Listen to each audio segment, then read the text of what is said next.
do you want to start presenting button. Oh, we're live. Hi, RD. I'm sorry, that was probably stressful for you. Apologies. No, probably for you. It's all good. Okay, good. Right. I think we are good to go. Can you hear me okay? Yes. So, thank you so much for joining us, RD Whitney and also Simon Burton from the Virtual Event Institute. I really do appreciate you joining us today. I think we're going to have quite a fun conversation for the next 30 minutes or so. Apologies for the very slightly late start. It's typical, isn't it? A group of 3 virtual event people and we couldn't get a session started. So huge apologies, but thank you very much. No, I just a great tip that you should have a technical difficulty slide ready to go just in case for exactly these things. And that's just the beginning of this session. So what we're going to talk about today, guys, is a little bit more detail on what we've learned in the last 6 months, because we started off from a standing start, let's be honest, back in March. It was unexpected and also at the time pretty unwanted change to the way that all of us were working in the event sector. I was on the event execution side as well then. And I know, Simon, you did a 2-week virtual pivot, which we're going to hear a little bit more about later. But over the last 6 months, our lives and our work lives have all changed radically. And that's what we're going to talk about a little bit more today. Things we've learned, things we're now doing differently, and critically, what we see the future of this entire sector presenting and potentially bringing forwards. And we all know things can change. So nothing that we say today is ever going to be set in stone, but it's really going to be interesting to hear some of the forecasts and suggestions and ideas that you have for what might come next. So I'd like to start just by first, if each of you could introduce yourself just for a minute and give us a snapshot into your background so that we know a little bit more about where you're coming from, that would be great. Simon, if I could start with you. Thanks, Vanessa. Hi, I'm Simon Burton. I'm one of the co-founders and directors of the Virtual Events Institute. I've been playing in the world of events, trade shows and awards, specifically as my areas of expertise, but some sporting events as well for 25 years, particularly with a marketing focus and a sense that we all need to think harder about extending the event horizon, which I think plays very well into the new world of events. Great. Extending the horizon. I think we'll come back to that. And RD, you as well. Great. RD Whitney from Portsmouth, New Hampshire, eagerly awaiting the election results here in America. But for the past 30 years, I've been building online communities that have offline face-to-face components. I've worked in large companies such as Tarsus and Diversified and lots of entrepreneurial ventures developing these online communities. I'm a co-founder and director with Simon at the Virtual Events Institute, and it exists to bring best practices around the world of virtual events, which is much needed right now. It really is. And I imagine you guys have got all sorts of people joining you at the moment to help them on their journey forwards, and much needed, as you rightly said. Quick recap as well, I'm Vanessa Lovatt, the Chief Evangelist at Glisser, and having been entirely event organiser side for the first 15 years of my career, now with Glisser and acting as the voice of the customer effectively for our customers to try and help them get the most on their virtual event journeys and hybrid event journeys too. So guys, this is the big question. Taking everything that we've learned in the last sort of 30 weeks, Simon told me earlier today, it's 30 weeks since all this started.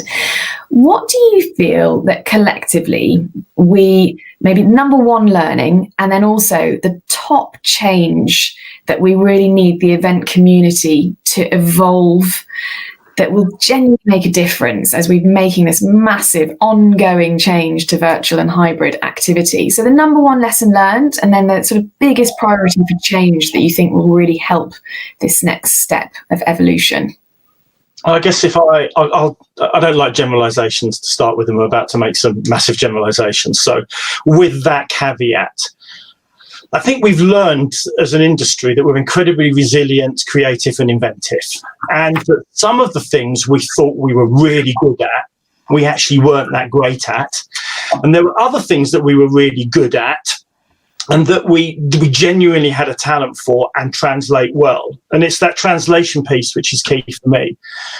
the biggest challenge, but our greatest area of creativity and where we're seeing the most interest at the moment, is how you translate the outcomes and emotions of a real life event into the virtual world. So not the format, the feelings, if I can coin a phrase. Yeah, format and feelings. Certainly things that we've all discussed quite a lot recently. We might come back as well in a minute to that good at, great at piece. I'm intrigued to know a little bit more about what you mean by that. But before we do that, Ardy, what are your thoughts? Well, necessity is the mother of invention, and we were forced to do this. And I think what we're finding out is that, and we're going to hear this as time goes on, the incredible productivity that's happening because of what we're being forced to do. We're figuring out that it works. It works in all facets of life. And by the way, it saves in carbon footprint. It gives you a work-life balance to be home for dinner with the family. So I think we're being incredibly inventive, and we're forcing virtual to go places it never had. I started a global organization with Simon and some others. I've never met them face to face. I mean, that is the future. I have never been more productive in my life than I have in the past 6 or 7 months. When can you have a chance to have so many meaningful meetings where people are accepting of the format? That doesn't mean face-to-face isn't still just as important, isn't going to come back. It absolutely is. We all crave it, but we are figuring this out, and it's adding to the incredible productivity in commerce. Yeah, it's a good point, actually. And almost overproductivity, if anything, actually is likely to be a problem with the event sector. If I think of most of the people that I know in this sector, overproductivity is more likely to become a challenge at some point. So Simon, what did you mean then about this? When you said the things that we thought we were good at, maybe we weren't so good at, and maybe also there are actually some things we're better at than we realised. Yeah, there's a danger of homogenizing all events, and so again, I want to stress there is a caveat there. But I think in general, we thought as an event industry that we'd got really good at content, and that we knew how to use content to attract audiences. And I'm not sure that's the case. And I think some of our weaknesses around content have been revealed by some of the challenges faced when we've attempted to transfer that content into screens and into a more virtual environment. So I think that we have this ability to bring audiences together, but I think there are two challenges. One is I'm not sure all of our historic content was as good as we thought it was. And two, I think sometimes, and this is what we were great at, we misunderstood what the great content was. So the great content was the people, it was the network, it was the community. Now we're realizing, as we're forced to confront these new challenges, that actually that thing that, and RD spoke well to it, that we're really good at, bringing people together, becomes our virtue, but actually we might need to polish up some of our skills around content and digital and social media and so on. Yeah, okay, that makes a lot of sense. And I totally agree with you. Actually, you said it very eloquently, very politely. I think actually some event organisers probably had a bit of a rude awakening when it came to this content aspect in the last few months, because when you've got a group of people in a room, they're a little bit of a captive audience. So you could get away with some average content in there, but you just can't in the virtual world at all. And I do think we will see a big improvement, or I certainly hope we'll see a big improvement in the quality of content. And I totally agree as well on this point around the human interaction. I think also the benchmarking piece. People go to events and they like to know how they're kind of matching up and tallying up against other people in the room, and it's hard to achieve that when we're just looking at screens, day in, day out. So yes, good point. The bits we perhaps didn't realise were as strong as they were. And right back at the beginning of this, Simon, you did a very, very quick pivot yourself. Maybe you could just give us a little snapshot into that now, perhaps one of the key lessons that you learned from that. Well, thank you. The Charity Film Awards is an event that does what it says on the tin. We celebrate great charity films, and we had an event planned. It was planned for early April, so we had to pivot really quickly when lockdown was announced here in the UK. And we actually filmed the entire event in my living room. And I guess the key learning was an idea I hinted at earlier. We tried to honour the format. We tried to honour the letter of what an awards ceremony is like. But more than that, we endeavoured to honour the spirit. What were the moments where those people in the room would have traditionally engaged? And they are when the shortlist is announced, when the winners are revealed, when they're against the step and repeat boards in their glamorous clothes being photographed. And so we focused all of our time and energies on making those bits stand out. So really simple things. We shared a digital graphic of all the sponsors' logos and told people how they could make their own step and repeat boards to share on social media, which people did and engaged and commented on one another's. We had the shortlists were sung live by a singer who composed songs which included all the shortlist names in. So everyone felt this sense of announcement. And we virtually revealed the winners with a magician who did a trick each time to reveal who the winners were. And once you came up with all that in 2 weeks, it's really impressive. And what we then did was the bits that you would normally do that in a sense are vital parts of the format, but potentially clutter in a digital environment, we took away. So all of the winners' interviews, we had a team of helpers who would phone up, book the interview with the winner, and then we would Zoom call them, as it were, external to the event for sharing afterwards. So we tried to work out how you translate those. Again, I use the word again. How you translate the emotions. What does it feel like to win? Like now, we don't have anyone stage this time, so let's not delay. Let's not prevaricate. Let's take that content elsewhere. And we trimmed what's normally a 2.5 hour ceremony down to an hour, and went from 350 people who would normally be in the room to 10,000 people watching live. Wow. So that's a significant difference, actually. That the scalability piece comes in there, doesn't it?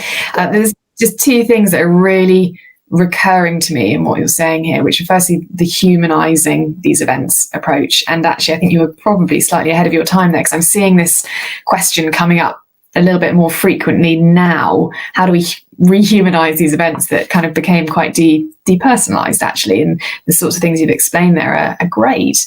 But also, you mentioned a few times about kind of trimming down and condensing, not the volume of people, which is the opposite, but shorter times, cutting stuff out. And that's a very good, I think, lesson learned, that actually it's good to cut in the virtual world. Sometimes, you don't have to try and replicate every single thing. I mean, I think it looks like a TV. So think TV. What does TV do? Learn lessons from TV.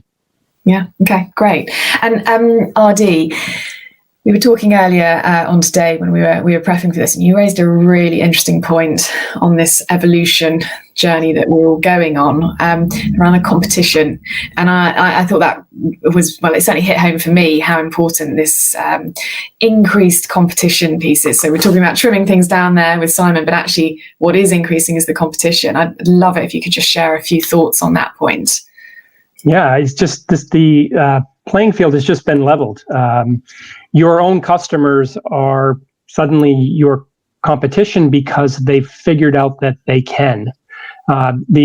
Your other competition is maybe a very savvy blogger at 2 a.m. that's doing a better job of bringing the things that advance your career, things that help you in your job, things that keep you in compliance better than your event does. When I think of sort of a high bar event, I think of Web Summit. I think it's an amazing event, and there's 3 things that happen there. Product activation, absolutely exciting part of that event.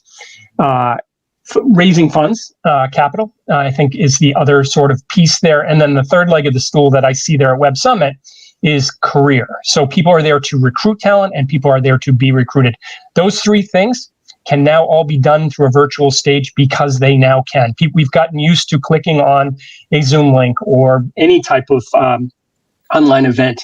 And so that level playing field is something to realize. It's also something very exciting to the corporate side to experiment with and go live with, because they have a great prospect list. They can start to get on a journey of developing an online community.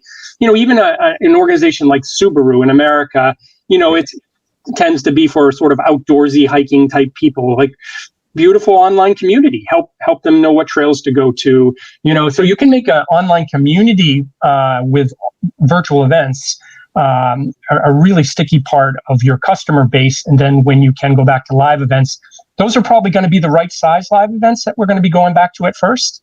And you're going to have a very passionate audience because they feel part of a home. Yeah. Yeah, you're helping me out here because next week's topic is about using virtual events to build online communities. You didn't know that, but thank you in advance. So, yeah, the competition piece, I think, actually is it's kind of terrifying that actually, and what you said, I completely understand, and I hadn't taken a moment to think how significant that competitive piece is now that these platforms are so accessible. As long as you've got good design, good direction, good clear goals, and you chase them down, anybody can do it now. And I think that's quite terrifying for some of the event organisers out there, as if there's not enough to be dealing with this year already. But it does emphasise the need for exceptional content again. So I think we're sort of coming kind of full loop here a little bit. But Vanessa, one of the reasons the Virtual Events Institute exists is to help reskill the existing community, because amongst event professionals, we have incredible talents. Yeah, we do. Incredible skills of community and marketing and sales and event delivery, production. What we need to do is to give them a refocus around events, and that's what the Virtual Events Institute is all about. It's not about saying you don't have the skills. It's saying you need to polish this one and adjust this one and repurpose that one. The skills are pretty similar. I think some of what's changed is the time scales and the emphasis. It's like they're differently equalised. One of the key thing that struck me about Charity Film Awards is I've run possibly hundreds of events. It was the most stressful I've ever done. Now, it wasn't any less live than the others. They were all equally. But you've just got that sense of, TV now, it's on a camera, increases the tension, which no one ever feels in a trade show hall. Somebody explained this to me, the phrase, they said, you're permanently on edge. And that is how he described it. And when he said it, yeah, I get it. You are permanently on edge. And I think it's also a combination of what you've just said, TV style, but also the unknown. And people are doing things they've never done before. In a trade, you might have hundreds of thousands of people coming to an event in person over the course of several days or even weeks, but it's a familiar on the edge. This is an unknown on the edge, which is a whole new level of stress. You have that moment where, if you've been trade shows, conferences, product launches, press events, they're in our DNA. We know how to respond and behave. And the need for training and certification is less because we've got hundreds of years of received experience. Right now, when RD said, let's create certification, yes, we need this. We need help. Yeah, exactly that point. So scary, yes, but I got to throw some American blind optimism in here. This is really, really exciting. We have the exact right skill set for the future. This right now, what's happening, virtualization, is as big as the internet itself. We are going through a major shift. You will see companies start to install a chief virtualization officer in companies because this is a skill set that affects every facet of the company, every interaction of the company with their customers, with their partners. So this is a major shift. So I think, yeah, it's scary, but it's also a huge opportunity for us to jump on. And that point about having a home. So the certification programs that I've built in the past in accounting and healthcare and other areas in administrative professional, it was always because they lacked the ability to share best practices, ding, ding, ding, and things were changing fast, ding, ding, ding, and also they didn't have a home. Well, that's exactly what was happening here. We have this whole global aspect of professionals that needed the learning very, very quickly. It's evolving very quickly. And they didn't really have a community to call their home. And that's exactly what the Virtual Events Institute has created. And to layer that, we are event agnostic in that we don't care what your background is. So whatever type of event you used to organize or whatever type of event you aspire to organize, we're going to give you that skill set. Yeah, no, and I mean, there are a lot of different types of events and meetings, and the challenges are often very, very similar at the moment. And RD, I'm very pleased you said that point around this is as big as the internet, because I think there's been a lot of doom and gloom, let's be honest, this year for the event sector. And actually hearing the positive side of it, which, yes, it's still pretty tough right now, but the potential of this is really important for us to actually get our arms around that a bit and start pulling it closer, because it is huge. And it does, you said there about Chief Virtualization Officers, very cool title. I'm looking forward to seeing those crop up. What else do you guys think needs to happen at the sort of leadership level within either events businesses or potentially non-events businesses that do run events as part, and meetings, significant size meetings as part of their regular work? What changes do you think need to take place at that leadership level to again, get our arms around this and pull it closer? Take some risk. This is Darwinism right now. So this is a perfect opportunity. There's winners and losers because of COVID. And the winners are the ones that are trying things like taking certain things virtual with their customers, going direct to their customers, or event companies that are building online communities and realizing, hey, the margins actually on building an online learning program are actually better than selling a slab of cement. I have a friend who runs a fairly large media publishing company in the United States, and he had the best quote. He said, our revenue's off, but our profits are about the same. And it turns out after all these years, we've been working for the hotels. So it's like, what's the end of the day as an event company? What are you trying to do? You're trying to serve customers and make a profit for your shareholders. This is a great opportunity to do that. So be bold. Sorry, Simon. No. I think, Vanessa, there's a real challenge for leadership teams here, because on the one hand, their mettle and their skill sets being tested by a crisis, and many of them are performing admirably. But they, like me and RD, have grown up in a traditional event industry, perhaps with some digital bolted on. I'm not saying they're by any stretch technophobes, but I think they have there's a gap, and the gap is in the knowledge about what it really means to create compelling content, what it really means to create powerful video, what social media really means, and how it really works at a strategic level, rather at a tactical level. By which I mean, the leadership needs to work out how the nuts and bolts of these things happen, because the nuts and bolts are where this is different. And that's a real that's a challenge I hope that the Virtual Events Institute is going to help people to deal with. That just saying, I want a new video, well, that's not the video you're going to produce now is not the same as the promo showreel you used to produce. That the speaker management and the content acquisition is not the same as it was. It's changed. That social media, and one of the things an aside is the way in which everyone's embracing LinkedIn is phenomenal. But I still see senior people who don't understand hashtags, who don't understand tagging, who don't know what a LinkedIn group is. And nor should they have done historically, but they did know how a wall was built, or how graphics were made, or how carpet got laid. And I think they need to reskill themselves, because understanding how the engine runs is as important as being able to drive the car at the moment. Yeah, great way to phrase it. And a big learning curve for a lot of individuals and companies as a whole out there.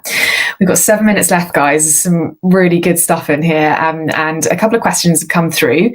So the first one that came through is, any ideas for some out-of-the-box ideas for monetization of virtual events? And we can maybe put hybrid events in there as well.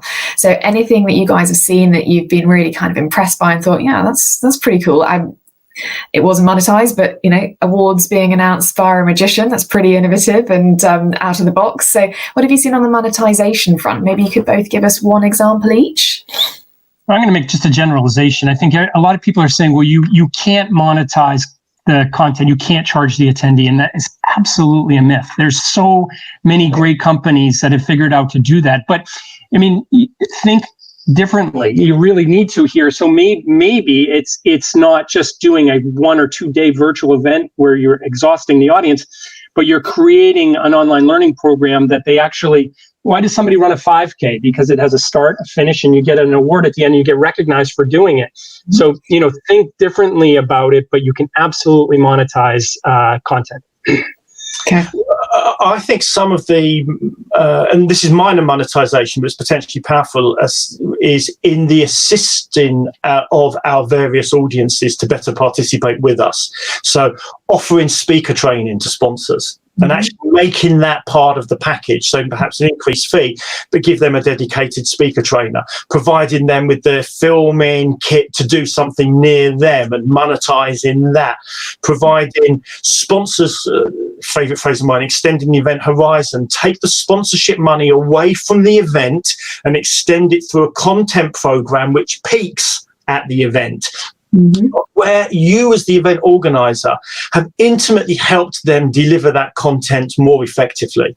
So gone are the days of monetizing, there's your sponsorship logo plus slot on the stage and I'll sort of brief you, to now your sponsorship is integrated with our campaign and you must pay us to help you deliver it in a way that we know our audience will appreciate, and because that will be better for you. Your ROI will be better if you deliver better content. Let me give you one more specific one because I think it'd be useful. So virtual events right now, really chaotic as far as what technology to use, what crosses over what. We've just launched an ecosystem graphic where you can see around every area of running a virtual event what the technology is there. Why can't you do that in your market? And why can't you validate the marketing claim that the vendors are making? You are in the middle of the buyer and seller as a trade show. So that's a new revenue opportunity to actually get into the data that's supporting the marketing claim being made by that vendor and giving them a green check mark and saying, we've looked at the data, they're actually doing what they said. How much would a company pay for that? And you're right in the middle of it. Yeah, makes a lot of sense, and actually almost answers another question, which is around live content, on-demand content, live to taped content and pre-recorded and so on, and how you package that all up together. And I think that the answer is probably similar with what you guys have been saying here around think of it perhaps a bit more as a journey and a holistic content opportunity and not just here's a day. I've often in my presentations about Event Horizon used two analogies for the kind of events that we're typically talking about here, and they are a football match or a party. And in both instances, there's a clearly mapped out journey of communications and gossip and social interaction, which leads to the actual event. Now, in both of those instances, what would you rather go to? The live event or the on-demand one, which you're not participating in? It's just, people want to watch live football. So work out what it is about live sport that people want to watch and work out how you can replicate that emotion. But it doesn't, it's not a huge market for on-demand football for those who didn't experience it live. We just as an industry need to work out how to take those touch points. Why is it special there? And what do I need to do to my event to make the live one feel fundamentally different to the on-demand one? And ironically, that probably means working harder with sponsors to make better announcements and better content with them because you want to be there.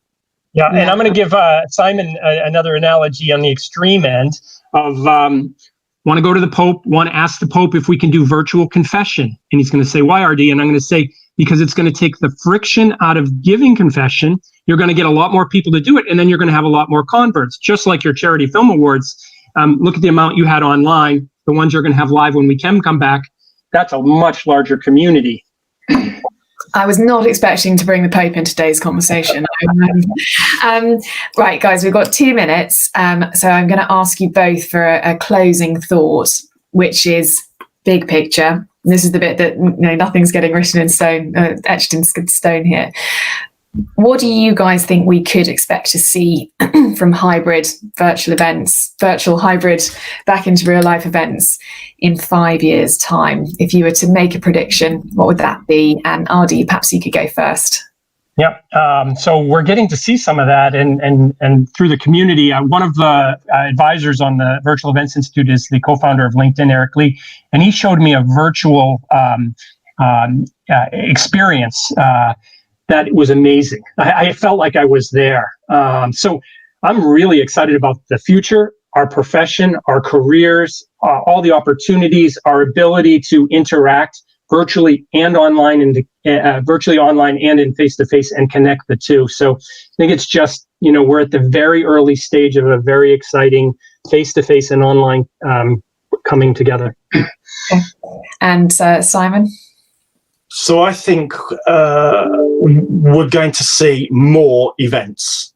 We're going to see new formats, more events in new markets. And that's self-evident because you can see the way in which we're all craving human interaction at the moment. If there's one thing that lockdown has proved, it's that we actually want to be with people who are like us. Community matters. Quite right. I think you'll see 4 types of events emerging, format notwithstanding, a market notwithstanding. I think you'll see some events that are purely physical, pure in real life events. I think you'll see some physical events emerge which stream their content and add tech to it in interesting ways, and they will be interesting, but they won't be doing much that's clever. It will essentially be the live event bit will be important.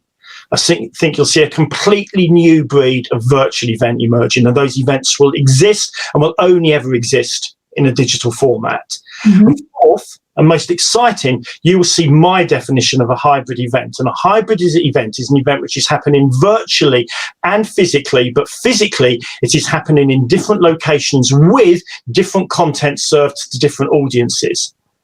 Yeah. So for me, hybrid is not simply it's happening physically here and digitally there. That's just an event with digital. A hybrid event says you are served this content here because it's relevant for you, and you serve this content here because it's relevant for you. Yeah. Well, this is music to our ears, Glissa, because that's what we're all about. That's what we're doing. So yeah, completely agree. Gentlemen, we have come to the end of our time. This has been a truly uplifting conversation. Thank you so much. It's given me plenty to think about, and I hope our viewers lots to think about too. And an overwhelmingly positive message, which is, I think, something we all kind of need, but also deserve a little bit after this year of hard work. Thank you both so much. We're very happy to be working with the Virtual Event Institute. I think you guys are going to be bringing much needed and great things to the sector. Thank you for joining us today.